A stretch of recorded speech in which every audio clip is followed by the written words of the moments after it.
네, 시장 시그널로 들어가 보겠습니다. 수급이 조금 변화가 많이 생겼네요. 10시부터 시작을 해서 이제 외국인과 기관이 코스피의 매도세가 좀 거세지고 있고요. 주도 섹터도 좀 바뀌고 있습니다. 이 시그널들 지금부터 함께 확인해 보도록 하겠습니다. 기업공시연구소 변영희 대표, 주식회사 플래처 김덕호 대표 나왔습니다. 어서 오세요. 네, 반갑습니다. 어젯밤에도 뵀던 분들인데 오늘도 뵙게 됐습니다. 자, 그럼 현재 시장에서 어떤 시그널이 오고 가고 주도 섹터가 바뀌었는지 한번 확인해 보도록 하겠습니다. 김유정 아나운서 나와주세요. 네, 화이자가 쏘아올린 작은 공의 비만 치료제 종목들이 오늘 아침에 반응하는 모습이었는데요. 하지만 현 시각 기점으로는 수급이 가볍게 이동하면서 원전, 그 외에 남북 경협 관련주로도 수급이 이동하고 있는 모습입니다. 먼저 한미약품 함께 살펴보도록 하겠습니다. 최근에 한미약품이 글로벌 학회에 다수 출연을 해서 비만 신약에 대한 성과를 공개하고요. 학회에서는 관심이 집중되고 있습니다. 핵심은 살도 빠지지만 근육을 지켜주는 기술인데요. 근육을 지키는 기술로 인해서 단순히 다이어트 약으로만 사용되는 것이 아니라 메쉬 치료제까지도 확대될 수 있다는 기대감이 커지고 있습니다. 한미약품 같은 경우에는 올해 말 임상 2상이 종료되게 되는데요. 특히나 최근 빅파마 내에서 로슈가 미국의 메쉬 치료제 관련된 기업을 5조 원에 인수한 전적이 있다 보니 비만약부터 메쉬 치료제까지 한미약품은 현재 글로벌 기술 이전 기대감까지 확대되고 있습니다. 다음 종목도 함께 체크해 보도록 하겠습니다. 역시나 오전에 급등하던 비만 치료제 관련 종목들 윗꼬리가 달리고 있는 모습인데요. D&D 파마텍 현재 기점으로는 음전하고 있는 모습 확인되고 있습니다. 하지만 핵심 이슈는 이거였습니다. 간밤에 화이자가 맷세라의 인수 소식이 들려왔습니다. 결국에는 노보노디스크와 일라이 릴리에게는 대항할 수 없기 때문에 이 관련 플랫폼을 갖고 있는 기업을 직접적으로 인수하겠다라고 밝힌 건데요. 그런데 해당 이슈에 왜 D&D 파마텍이 함께 강세를 보이기도 하며 주목을 받았을까요? 바로 D&D 파마텍이 비만약에 쓰일 수 있는 경구용 기술을 보유하고 있는데 이걸 바로 이 기업 맷세라에 이전했기 때문입니다. 화이자와 맷세라가 해당 기술력을 더욱더 발전시키게 된다면 로열티부터 기술력이 부각받고 재평가받을 수 있다는 기대감이 들려오고 있는데요. 과연 지금 윗골이 달리고 있는 비만 치료제 관련 종목들 현 시점 이후에도 보유가 가능한지 그 전략 지금 바로 함께 세워보시죠. 네, 일단 비만 치료제와 관련된 두 종목이 올라와 있네요. 장 초반만 해도 엄청나게 강한 상승세를 좀 보여줬는데 한 9시 반 구간부터 조금 상승폭을 반납하기 시작했습니다. 지금 좀 어떤 판단을 내려야 될지 이야기를 나눠볼게요. 먼저 자 김덕호 대표님 한미약품부터 이야기를 나눠보도록 하겠습니다. 뭐 공교롭게도 저희가 또 이제 블라인드에서 추천했던 게 한미약품이었는데 예상대로 유럽 당뇨학회와 관련해서 좀 굉장히 좋은 이슈가 나왔는데 예상보다 훨씬 더 좋은 이슈가 좀 나왔죠. 맞아요. 사실 이제 당뇨 치료가 우리가 흔히 말하는 비만 치료제라는 것이 이제 당뇨 치료를 위해서 이제 기전 효과를 만들다 보니까 이게 살이 빠지는 효과가 있네, 지방 분해 효과가 있네라고 나오면서 비만 치료제로 이제 좀 더 이름이 알려지게 된 겁니다. 근데 이제 GLP 원결 같은 경우에도 사실은 이제 많은 분들이 이제 지금 경구용 쪽에 주목을 많이 하고 있었는데 저도 이번 발표에서 경구용 치료 쪽에는 오히려 더 비중을 좀 많이 줬었어요. 근데 이번에 지금 3종의 비만 치료제를 공개를 했죠. 근데 여기서 이제 좀 재미가 있는 것이 그중 하나의 제품이 이제 비임상 결과긴 합니다만은 지방에 대한 선택적 분해가 또 가능하고 여기에 더불어서 이제 근육량 자체가 개선된다라는 것이 좀 의미가 깊습니다. 아마 우리가 이제 다이어트 하실 때 밥 굶으면서 다이어트 해보신 분들은 아실 거예요. 밥 굶지 말라고 하는 이유가 뭐냐면은 지방보다 근육이 먼저 빠집니다. 힘이 없어요, 그리고. 그렇죠. 그러니까 이게 결국 이제 그러니까 이 사람의 몸이 굉장히 신기한 것이 그러니까 에너지 축적 능력이 굉장히 뛰어납니다. 그래서 뭔가 이제 밥을 굶어야 되거나 뭐 장기간적으로 내가 활동이 제한된다 이럴 때는 근육이 먼저 빠집니다. 왜? 근육이 가장 필요가 없거든요. 생존에서는 부적합하다는 겁니다. 근데 이거를 이제 집중적으로 이제 해소를 할 수 있는 부분이 나왔다는 것은 굉장히 좀 긍정적이라고 볼 수 있을 것 같고요.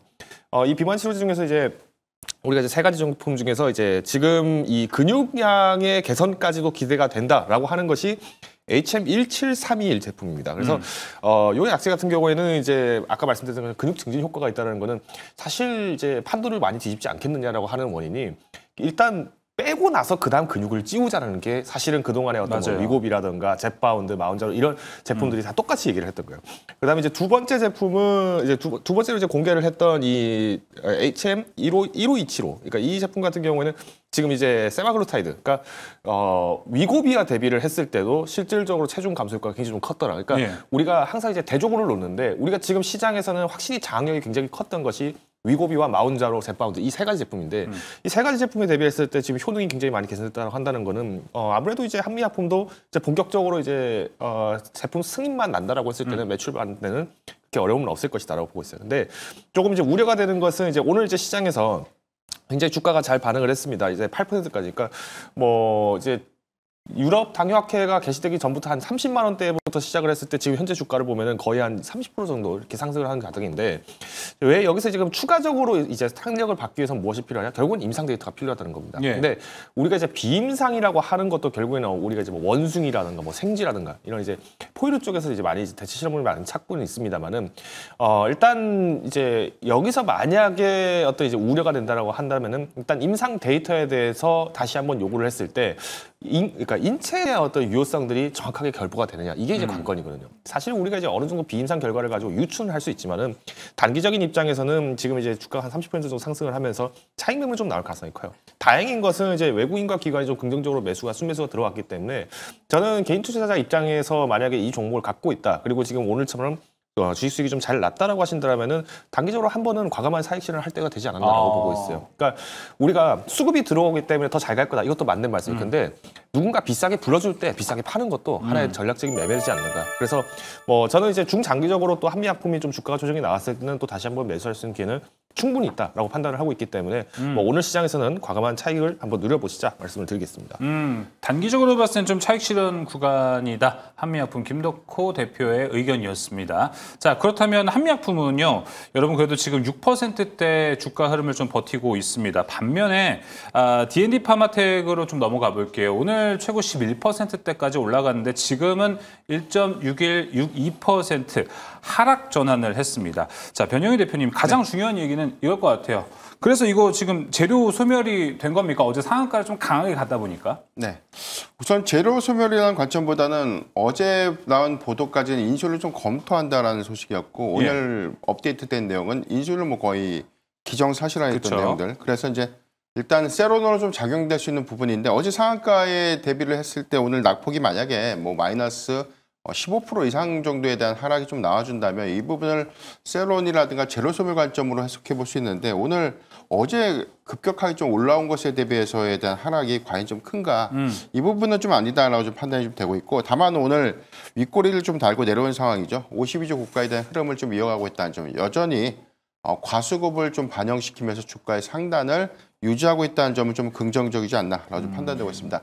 일단 기대 요인들이 좀 유효할 것 같아요. 지난 6월 달에 좀 발표했던 이 지방간염 치료제죠. 메시 치료제가 사실 12주차 부분에서 상당한 좀 효능을 좀 입증했는데 지난주에 24주차 데이터가 좀 공개가 됐습니다. 이 부분도 12주차 데이터처럼 굉장히 좀 유효한 지표 확인 좀 했었고 연말에 공개될 수 있는 이제 48주차 지표가 좀 중요할 텐데 이 지표가 왜 중요하냐면 사실 이 개별적인 지표가 뭐 효능이 있냐 없냐라기보다는 약물의 효능이 그만큼 더 오랜 기간 동안 유지되면서 많은 효능을 유지하고 이 부분이 향후에 어떤 상용 관점에서에 대한 기대 요인들을 어떻게 좀 만들어갈 수 있는가 이게 좀 중요할 텐데 D&D 파마텍의 지금 장점은 이 경구형 약물 전달 플랫폼이 뭐 오랄링크를 좀 논의를 하더라도 장기 지속형 약물에 대한 어떤 방향성들을 좀 제시하고 있다는 점, 이 점을 좀 참고를 해본다면 D&D 파마텍이 연말 안에 좀 공개할 48주차 데이터도 상당한 좀 우리가 체크 포인트가 좀 되지 않을까라고 판단되고 있고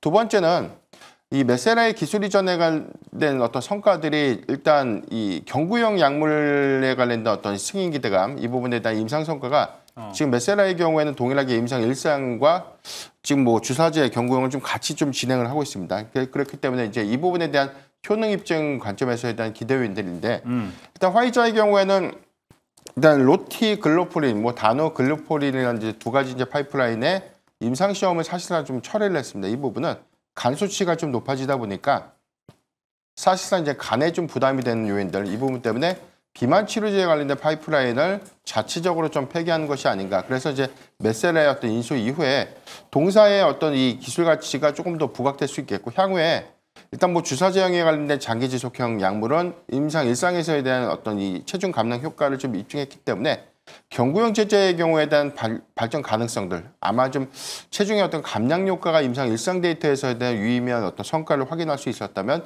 임상 2상과 3상에 관련된 어떤 진입 기대감들이 재차 유효하지 않을까. 이런 모멘텀들은 오히려 메셀라보다 탄탄한 뭐 글로벌 픽파마죠, 화이자와에 대한 회복 가능성들 안에서 충분한 좀 기대 요인들이 좀 될 수 있기 때문에 저는 오늘 같은 상승에서에 대한 매수는 좀 부담스러울 수 있겠지만, 그렇죠. 가격이 좀 조정을 좀 주는 구간은 우리가 한 연말까지에 관련된 어떤 관점을 좀 해석해볼 때 길게. 저는 좀 뭐 분할 매수 관점에서 충분히 접근은 좀 가능하지 않을까라고 좀 판단해 보겠습니다. 네, 일단 오늘은 좀 부담스러울지 모르겠지만 연말까지 쭉 봤을 때 분할 매수 관점까지 함께 이야기를 해봤습니다.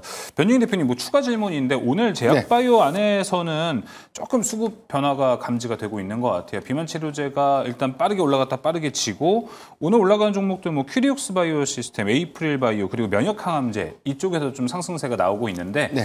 이 흐름들은 뭐 하루 만에 좀 뒤바뀔 거라고 보시나요? 아니면 중심적으로 쭉 치고 올라갈 만한 흐름이 있다고 보시나요? 계속해서 좀 바뀌는 것이죠. 오늘 뭐 알티오젠이 4%대쯤 빠지고 있고, 어제 좀 강했던 뭐 삼천당 제약도 지금 보합권에서 약세 흐름을 좀 보여주고 있다는 점. 그래서 좀 항상 좀 강조드리는 것처럼 전반적인 제약바이오 섹터의 어떤 수급이 동일하게 좀 반영되기보다는 개별 이슈, 그렇죠. 선별적인 이슈 어떤 하나하나. 모멘텀들이 부각될 때마다에 대한 순환매가 좀 빠르게 좀 일어날 수 있기 때문에 이 부분을 우리가 좀 착안해 보면 10월 초 예정되어 있는 학회, 그래서 학회 이벤트에서 이번에 유의미한 임상 성과라든가 중간 결과, 초록 같은 것들에 대한 공개를 좀 앞두고 있는 기업들을 선점해서 좀 우리가 관심 가는 것도 괜찮지 않을까라고 판단해 보겠습니다. 알겠습니다. 이슈가 지금 하나하나씩 계속 바뀌고 업데이트되고 있습니다. 팔로우해서 올라가는 종목들로 일단 수급 변화, 상승 변화가 나타나고 있네요.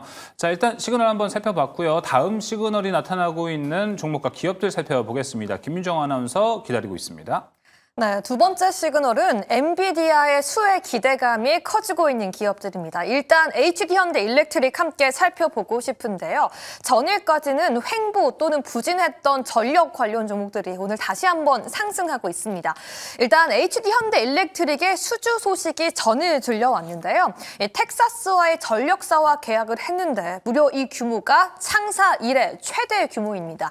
여기서 끝나는 게 아니라 2027년까지 알라바마 있는 공장까지 완공이 된다면 북미 고객사와 수주는 더욱더 확대될 것으로 기대가 되고 있고요.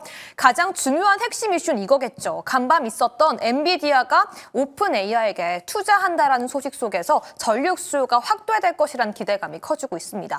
만약 이렇게 데이터 센터가 커지게 된다면 무려 원전이 10기에 달하는 막대한 전력량이 필요하다고 하는데요. 그만큼 거기에 들어가는 전선부터 변압기의 중요성이 함께 커지자 오늘 전선, 전력, 변압기 관련 종목들 함께 반응해주고 있습니다. 다음 종목도 함께 체크해 보도록 하겠습니다. 엔비디아 관련 소식에 전선, 변압기 관련 종목도 상승하고 있지만 오늘은 AI 관련 종목들도 함께 기대감에 커지고 있습니다. 결국은 엔비디아가 창사 이래 어마어마한 자금을 투자하면서 AI 그 다음 단계로 함께 진화하겠다라고 밝히자 오늘 AI 관련 종목들 일제히 함께 급등하고 있고요. 폴라리스 오피스 AI 관련해서 긍정적인 이슈가 한 가지가 더 있는데요. 2주 전 소프트웨어 기업 핸디소프트를 인수 완료했습니다. 이로써 AI만 하는 것이 아니라 소프트웨어 분야에서도 강점을 가질 수 있다고 시장은 분석하고 있는데요. 핸디소프트는 정부부터 기업, 의료기관까지 다양한 고객사를 두고 있는 것으로 알려져 있기 때문에 B2G, 정부와의 계약, B2B, 기업과의 계약까지 확대될 수 있을 것으로 기대받고 있습니다. 관련 기업 전략 지금 바로 함께 알아보시죠. 네, 이번 뭐 키워드는 AI라고 좀 볼 수 있을 것 같습니다. 간밤 엔비디아와 오픈 AI의 데이터 센터 구축 혈맹 이야기도 있었는데 이제 종목들 하나하나 살펴볼게요. 먼저 김덕호 대표님, HD 현대 일렉트릭 살펴보도록 하겠습니다.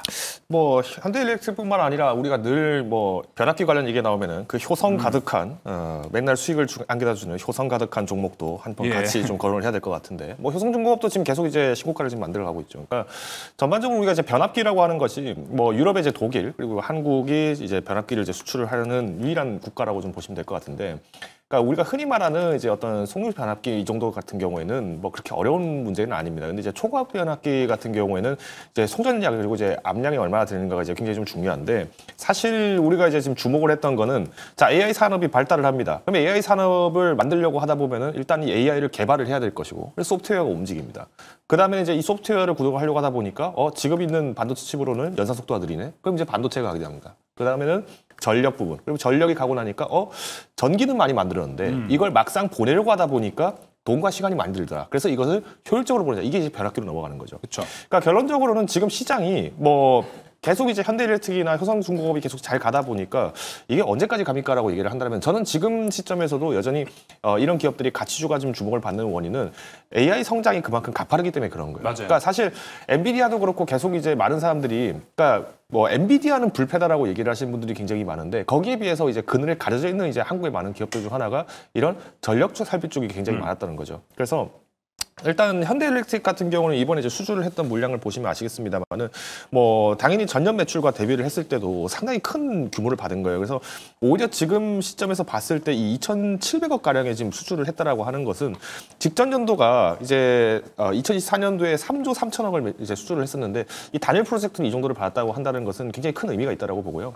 물론 이제 현대일렉트릭이 이제 우리가 미국 시장에서도 공장을 지금 계속 이제 조성하려고 준비를 하고 있습니다. 2027년도에 이제 목표로 생산을 목표로 하고 있는 이 엘라바마 공장 같은 경우에도 가동이 정상적으로 된다. 그러면 지금 뭐 트럼프 대통령이 이제 관세 얘기를 계속 하기 때문에 뭐 한 1년 반 동안은 당연히 힘들 수밖에 없어요. 수출하는 입장에서는. 그런데 현지 내에서의 강력한 전지 기지를 간다는 것도 역시 의미가 있다라고 판단하기 때문에 저는 뭐 오늘 시장에서 조금 반짝 상승해서 좀 빠진 모습이 좀 굉장히 안타깝게 여기지긴 합니다만은 뭐 여전히 매수 공략은 가능하다고 보고 있고요. 특히나 지금 2027년이 굉장히 중요한 시기입니다. 왜냐면은 지금 러시아가 계속 이제 유럽으로부터 이제 전쟁에 대한 어떤 공포감을 계속 주면서 우크라이나 지역의 이제 도네츠크 지역을 계속 달라 이런 식으로 지금 목리를 부리고 있는 상황인데 트럼프 대통령이 관세를 계속 폭격을 하고 있죠. 보복 관세를 적용을 하고 있습니다. 근데 유일하게 지금 수출도 막아놓고 뭐 이거 팔지 마, 너 이거 관세 올릴 거야라고 식으로 겁박을 주는 와중에도 지금 미국이 러시아로부터 수입하고 있는 것 중 하나가 우라늄입니다. 자, 원전이 많아지면 당연히 우라늄에 대해서는 수요가 많아질 수밖에 없겠죠. 근데 지금 단기적으로 수급처를 미국이 빨리 찾지 못하다 보니까 일단 2027년 12월 31일까지는 러시아산 우라늄을 수입하는 것을 허용하겠다라고 지금 이제 조항이 바뀌었어요. 그게 2024년도에 발의가 됩니다. 그러면 앞으로 2027년도까지는 그러면 무엇을 기대할 수 있느냐? 원전 같은 경우에도 당연히 이제 장기 전략으로 봤을 때는 굉장히 많은 전력 설비에 대해서 수요들이 많아지겠지만은 지금 뭐 우리나라 대통령께서 이재명 대통령께서 얘기하셨던 것처럼 뭐 태양광이나 풍력을 통해서도 단기적인 전력 설비에 대한 수요들도 늘어날 수밖에 없다는 거죠. 물론 단가라던가 혹은 이제 실질적인 이제 운용 기간에 대비를 했을 때 효용성은 좀 떨어지는 것은 맞습니다. 근데 지금 AI 산업이 성장하는 것을 또 추격하기 위해서는 그 인프라 산업을 마찬가지로 변압기 수요도 계속 지속적으로 증가할 수밖에 없다는 점을 좀 강조를 드리고요. 마지막으로 현대일렉트릭이 지금 러시아 법인들과 계속 지금 컨소시엄을 갖고 있어요. 그러니까 현지 공장은 제가 없는 걸로 알고 있는데 요 러시아와 계속 이제 주거니 받거니 하면서 지금 이제 종전 이후에 대한 산업 성장에 대해서 특히 이제 데이터 센터 향을 목표로 해서 지금 이제 영업을 많이 하고 있는 것으로 보여지는데 이게 이제 작년 7월부터 계속 이 두각이 나타났었거든요. 그러면 오히려 트럼프 대통령이 종전까지 만약에 해버린다라고 했을 때 지금 무주공산이 되어 있던 러시아 산업의 깃발을 먼저 꽂을 수 있는 기회도 이 현대일렉트릭이 갖고 있기 때문에 저는 일단 오늘 이제 RSI 지표 같은 경우에는 좀 단기적으로 부담은 있어요. 그래서 아무래도 이제 주가가 좀 단기적인 좀 조정이 나온다라고 했을 때 57만 5천 원까지는 조금 빠질 수는 있겠습니다만은 뭐 충분히 매수 자체는 뭐 유의하지 않겠는가 판단을 하고 있습니다. 네, 알겠습니다. AI라는 키워드를 봤을 때 가장 좀 뒤탈 없고 걱정 없이 볼 수 있는 곳이 이쪽 전력기기, 변압기 섹터가 될 수 있습니다. 하지만 항상 뭐 우리가 보면 신곡 가고 이러다 보니까 매수나 접근하기가 어려울 것 같은데 여전히 좀 블루오션이지 않을까 좀 생각이 듭니다. 자, 이어서 변영인 대표님, 네. 똑같은 AI 키워드를 봤을 때 이번엔 폴라리스 AI를 한번 살펴보겠습니다. 소프트웨어인데요. 이제 소프트웨어까지 조금씩 퍼져가는 흐름이 나타나고 있습니다. 워낙에 이쪽은 좀 테마성이 강하다 보니까 접근도 어렵고 대응도 어려운데 어떻게 좀 보시나요?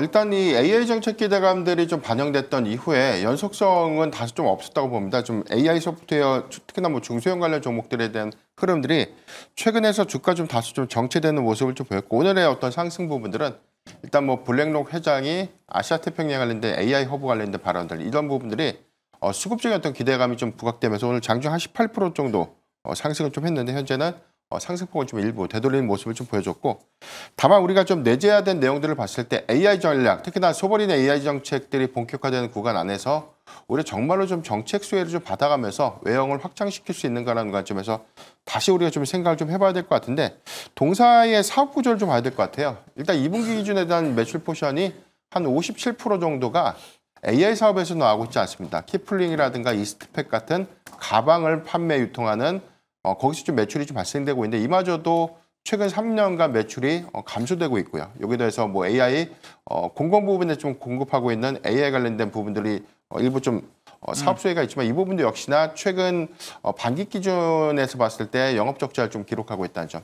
이런 부분들이 수익성 지표 안에서에 대한 확장성들보다는 오히려 외형이 증가되거나 이익 개선을 하고 있지 못한 그런 방향성들 안에서는 좀 아쉽지 않나라고 좀 판단되고 있고, 예. 핸디소프트에 관련된 인수 시너지도 우리가 좀 고려해 볼 수 있는데, 최근에 핸디소프트에 대한 이 외형이 굉장히 좀 급격하게 좀 감소되고 있습니다. 올해 반기 매출액이 한 58억, 영업이익이 지금 반기 기준에서 한 4억 정도에 대한 영업 손실이 2분기에 좀 확인되고 있기 때문에 최근 한 2년간에 대한 적자를 좀 지속하고 있다는 점. 이 부분은 플랫폼의 어떤 확장성들보다는 일단 실적 개선, 체질의 어떤 개선 효과들이 폴라리스 AI의 인수 이후에 선행되어야 되지 않을까라고 볼 수 있기 때문에, 일단 차별화된 내용들을 봤을 때는 AI 관련된 어떤 모멘텀들은 중소형주보다는 대형주 중심의 성장세가 좀 확연한 그런 종목들에 대한 어떤 선점이 좀 더 유효하지 않을까라고 좀 판단을 해보겠고요. 예. 이런 관점에서 보면 폴라리스 AI가 이전 고가였죠. 최근 일본기 기준에서는 3,730원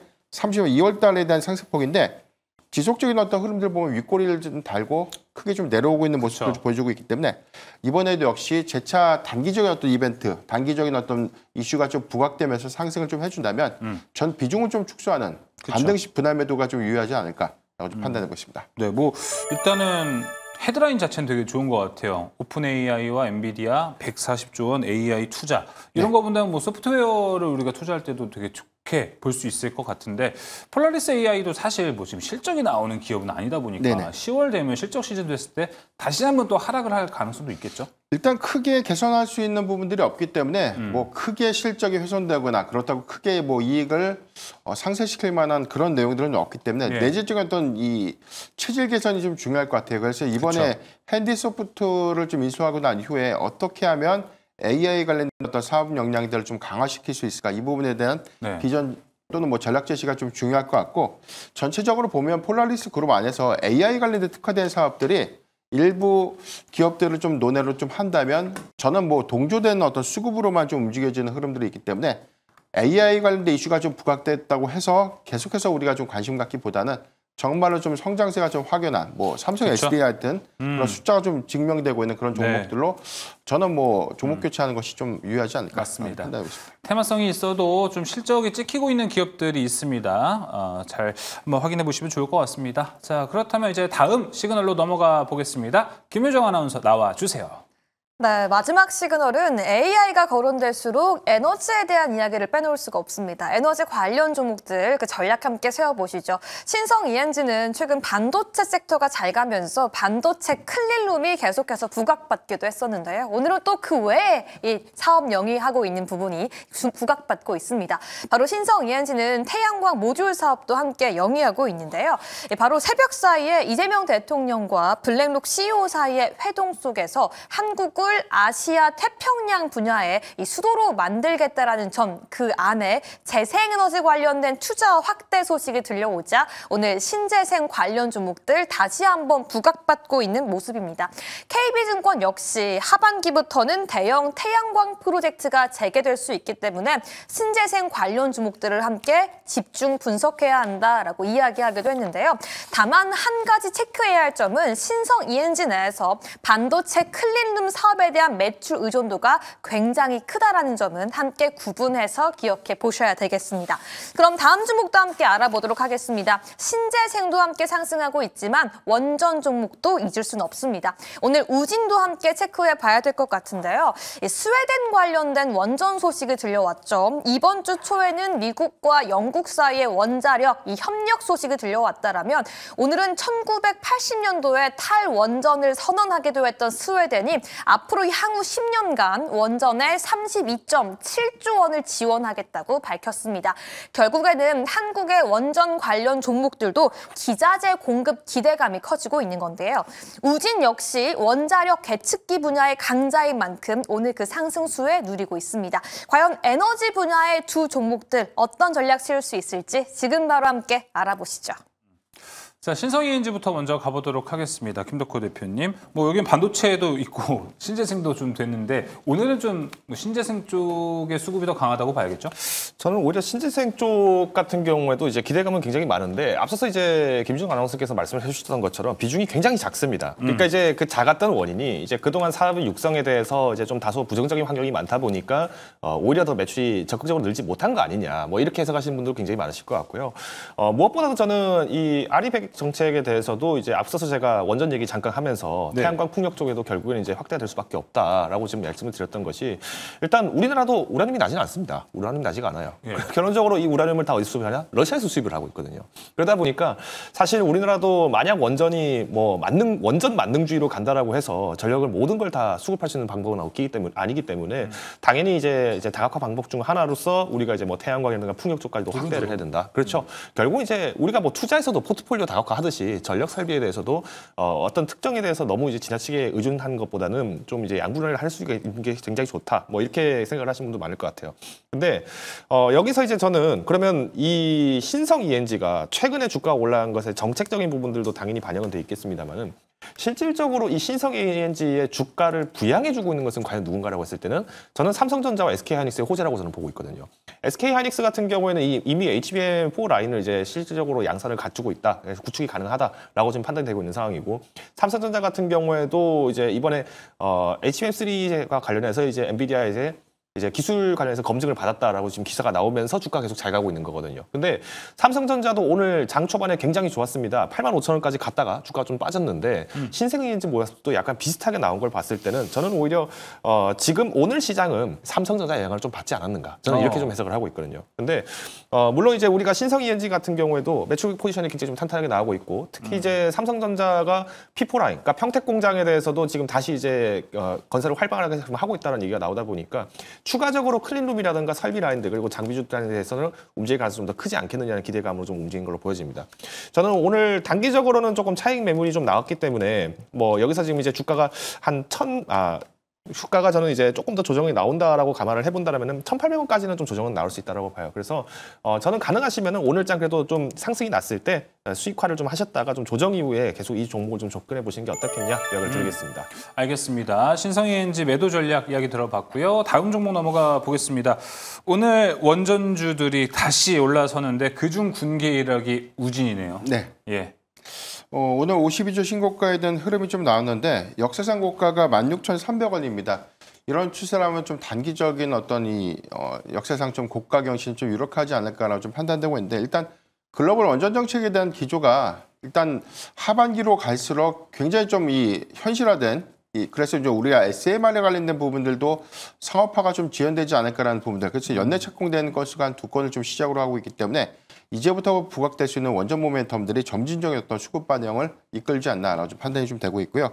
웨스팅하우스의 수익성 논란 부분들이 한 8월달 주가에 굉장히 좀 크게 악재로 좀 작용이 됐었는데 해당 대응들을 보면 원전 뭐 주기기라든가 뭐 기저지 업종들의 경우에는 일단 주가를 상당히 좀 회복하고 오히려 좀 고가에서에 대한 형성을 좀 하고 있다는 차이가 좀 있고 EPC 업종들과는 좀 다소 좀 차별화된 흐름들을 좀 보여주고 있기 때문에 저는 해당되는 이슈가 좀 더 부각을 해준다면 뭐 연속성 있는 흐름들을 좀 이어갈 수 있지 않을까라고 좀 판단되고 있습니다. 동사의 경우에는 뭐 원전 계측기 관련돼서는 뭐 국내 유일한 공급 기업이라는 어떤 이슈가 재차 원전 모멘텀 안에서에 대한 흐름들을 좀 가져가고 있는데 이제 해외 수주의 어떤 성과 관점에서는 좀 우리가 냉정히 좀 봐야 되는 부분도 있어요. 이 부분은 일단 국내에서는 유일한 공급업체이긴 하지만 해외에서는 웨스팅하우스라든가 프랑스의 뭐 프라모톰 같은 그런 기업들이 현재 시장을 좀 양분화하고 있다는 것들에 대한 차이가 있기 때문에 글로벌 원전 정책에 관련된 어떤 기조가 좀 확대되고 한국의 수주 성과가 확연하게 좀 증가될 수 있는 부분이라면 우진이 좀 수혜를 받을 수 있는 부분이지만 뭐 단독적인 어떤 해외 수주의 어떤 역량도 보여준다면 오히려 이제 추가적인 어떤 이 성장 요인도 우리가 좀 기대해 볼 수 있는 포인트가 좀 되지 않을까 좀 판단해 보고 있습니다. 알겠습니다. 또 우진은 이렇게 잘 움직이고 있어요. 그럼 투자 전략만 한번 일단 먼저 들어볼게요.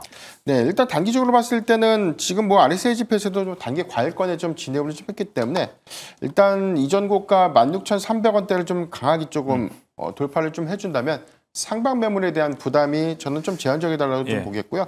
시가총액이 상대적으로 그 높은 수준은 좀 아니기 때문에 연속성 있는 원전에 관련된 이슈가 좀 재차 좀 부각이 된다면 우진이 당분간 전 중소형주 안에서에 대한 이 뭐 대장주 수급을 좀 더 이끌 수 있는 역량을 좀 보여줄 수 있지 않을까라고 좀 보기 때문에 저는 뭐 분할 매수 관점에서 현재도 좀 접근은 좀 가능하지 않을까. 다만 좀 비중을 좀 적게 조금 더 타이트한 그런 부분으로 좀 투자는 좀 할 수 있겠다라고 좀 판단해 보겠습니다. 그런 측면에서 궁금한 건 두산에너빌리티가 오늘 2.56% 정도 조금밖에 안 움직이고 있잖아요. 네네. 사실 뭐 원전 섹터가 진짜 올라갈 때 뭐 진위 여부를 판단할 때는 두산에너빌리티를 보기도 하잖아요. 네. 오늘은 사실 덜 오릅니다. 우진이 치고 올라가는 흐름. 이런 건 좀 어떻게 보세요? 가장 큰 수혜가 될 수 있는 부분은 뭐 저는 뭐 두산 에너빌리티를 보고 있는데 지난주 이 트럼프 대통령이 영국 좀 방문했을 때 엑스에너지가 6개의 SMR 모듈 관련된 어떤 공급 계약을 좀 체결했습니다. 이 부분이 사실 두산 에너빌리티에도 상당한 좀 도움이 좀 될 수 있는데 뭐 테라파워라든가 뉴스케일 파워, 엑스에너지 같은 기업들과에 대한 협업 성과가 있기 때문에 해당된 수주 성과들은 원자력 모듈에 관련된 공급 이슈 안에서 두산 에너빌리티의 어떤 독점적인 수혜 관점에서 우리가 좀 기대해 볼 수 있는 포인트이기 때문에 저는 점진적인 어떤 우상향 우리가 좀 충분히 노려볼 수 있지 않을까라고 좀 판단해 보겠습니다. 알겠습니다. 자, 시간은 여기서 마무리해 보도록 하겠습니다. 기업공시연구소 변영인 대표, 주식회사 플래처 김덕호 대표 함께했습니다. 오늘 말씀 고맙습니다.